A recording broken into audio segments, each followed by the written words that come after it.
Fanny Lothaire, vous êtes à Brasilia pour France 24. Quels ont été les premiers mots de Lula en tant que nouveau président du Brésil ?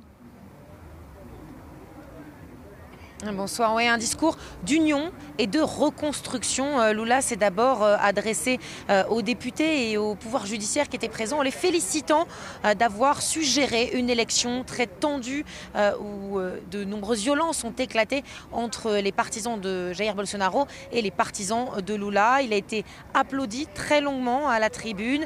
Il a également félicité tous les députés qui étaient là et qui ont voté pour lui.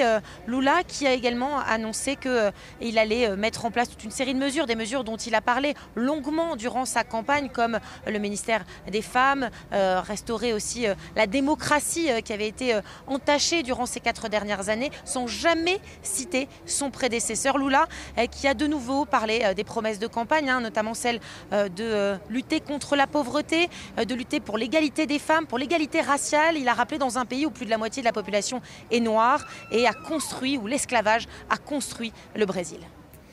Lula, il doit maintenant se rendre au palais du Planalto pour revêtir l'écharpe présidentielle. Se pose la question de qui va la lui remettre, sachant que son prédécesseur, Jair Bolsonaro, a décidé de boycotter l'événement.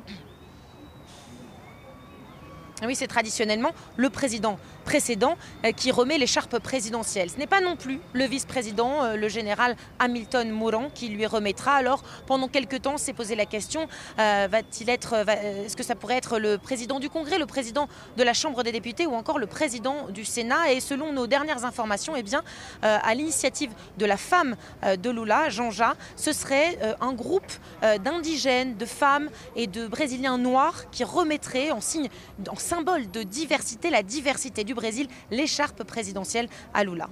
Fanny Lothaire en direct de Brasilia.